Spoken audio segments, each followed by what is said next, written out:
Alright, ladies and gentlemen, I'm here on the show. I'm here to talk about some NFL stuff, so we're around 2 here. So, we'll talk about the most yards from scrimmage this year in the NFL. Receiving and running, some running backs on here, obviously the receivers. So let's get into it. So, hashtag 49ers, Chris McCaffrey has 1,932 scrimmage yards, easily going to get 2,000 scrimmage yards this year. Tyreek Hill with 1,656 scrimmage yards. CeeDee Lamb third on here with 1,525 scrimmage yards. James Cook at number 4 with 1,471 scrimmage yards. And Puka Nacua, Rams receiver, 1,397 scrimmage yards. McCaffrey currently ranks first in Offensive Player of the Year rankings at a minus 217. Hill currently ranks second in the rankings at a plus 140. Christian McCaffrey's MVP. Simple as that. Most scrimmage yards, nearly 2,000 scrimmage yards receiving and rushing. He's definitely MVP, and it's not even close. I mean, the only other player you can say is Tyreek Hill at this point. CMC should get MVP without a doubt. Will the NFL give it to him? Maybe. We'll see. I just have a feeling it might be a quarterback. I don't know why. So, hashtag Giants running back Saquon Barkley was fined $21,000 for nursery roughness on this play, ... I looked at the play here. I don't know what the NFL fined him for. I guess leaning or lowering his head, but what the hell, man? What was the NFL looking at here? I don't get it. For unnecessary roughness, the league has, I guess, been cracking down all season on players lowering their helmets to initiate contact, but I don't see what he did here. He nearly got fined $22,000 for playing football, and the NFL wondered why running backs ask for more money, because they get fined for stupid crap like this, like Josh Jacobs twice this year, Saquon Barkley now. They're cracking down on everything behind the scenes because 90% of the viewers won't hear about it. No flag, no fine. Stop stealing these players' money, NFL. Just soft. If you're going to do this, play flag football. But no flag on this play, so it makes sense that it's so dangerous in real time that we go and take players' cash after the fact. The people making these decisions sure as hell haven't played the game. It's ridiculous. Just at this football. But what's unnecessary? What's unnecessary about this? I don't get it. Why do they never call it on the field?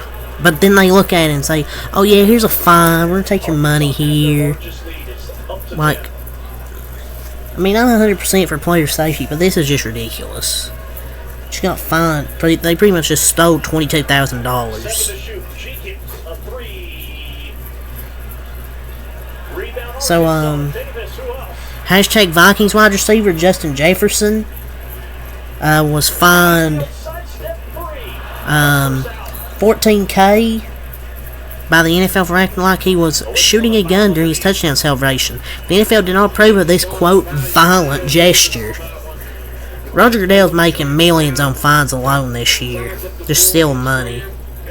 Or I think they're giving it to charity or whatever, I don't know. But that's so soft. Just a no-fun league. So shooting fireworks off at nearly every state is more shooting than this. I did not see him do a shooting gesture. At least correct the fine, I guess. He shouldn't even be fined at all. Pretty sure he was saying dead eye, not a shooting gesture. Yeah, but the NFL's just soft nowadays. So, per your report, I did see this on SportsCenter last night, but this just come out today. From Be the NY Post, or it was talked about today. Hashtag Colts tight end Drew Ogletree was arrested on a felony domestic battery charge. Ogletree was charged with domestic battery resulting in moderate bodily injury and domestic battery committed in presence of a child less than 16 years old. Trash human being. Jelani Woods will be tight end one for Indy next year. Good riddance to that scumbag. It's going to be a future Raider now. Well, actually, the Raiders, they probably don't put up with that anymore, with new coach Antonio Pierce. He ruined his career, should have walked away. But no, he pretty much, I think it said body slammed this woman, and I guess was in the presence of a child less than 16, so. Fucking idiot. Ruined his NFL career just to do that. And you get a fucking felony too, dumbass. That's all from Dolph Kleeman, and not too much news today from him, just a few stories there about some fines. But I'm pretty sure we'll have some injury updates here from Adam Schefter, Ian Rappaport, have some shit here to talk about. So, Seahawks have placed safety Jamal Adams and wide receiver Dee Eskridge on injured reserve, so Jamal Adams is on injured reserve and Dee Eskridge. Jamal Adams there, not good.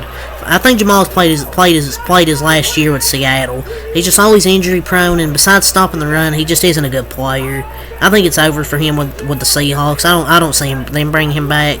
Dee Eskridge maybe too.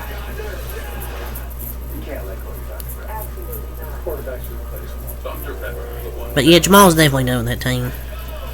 The Bills have activated defensive tackle DaQuan Jones from injured reserve, so they've activated him to their team. So good run stopper there for Buffalo.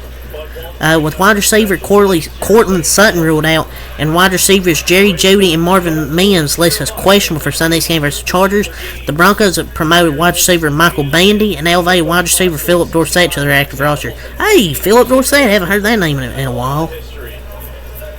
I mean, I think they're both injured. That's why they're all injured. That's why they're not playing. But they might have lost the locker room, so maybe they're just trying to say they're injured because they don't want to fucking play.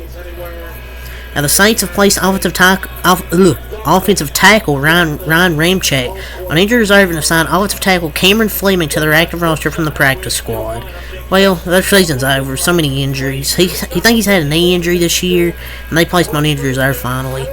Now, the Seahawks are releasing former 3-time Pro Bowl linebacker Frank Clark today, per Adam Schefter and Brady Henderson. He had been a healthy scratch for 2 of the past 3 games and 3 of the 9 games overall since the Seahawks re-signed him. Damn. I guess he's just been a total non-factor since he came back. I don't know if anybody's going to try and get him. I don't know if anybody else will try and get him back. We'll try to, sign him. The Chiefs, they have activated wide receiver Mecole Hardman from injured reserve and removed his questionable injury designation for Sunday versus the Bengals. Oh look, another wide receiver let down Mahomes. No, he's actually good.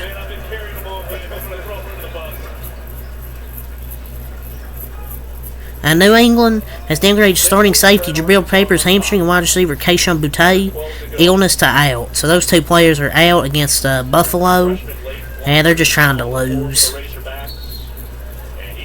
Packers have ruled out quarterback Eric Stokes for Sunday night's game versus the Vikings due to a hamstring injury. Packers now down Stokes and Jair Alexander, who was suspended 1 game for conduct detrimental to the team. I mean, Justin Jefferson is probably licking his chops seeing that secondary without Eric Stokes and Jair Alexander. The Steelers elevated linebacker Miles Jack and safety Eric Rowe to their active roster for Sunday's game at Seattle. They got a literal plumber at quarterback. That is insane. The Patriots placed wide receiver Juju Smith-Schuster on injured reserve per the wire, so now he's on injured reserve.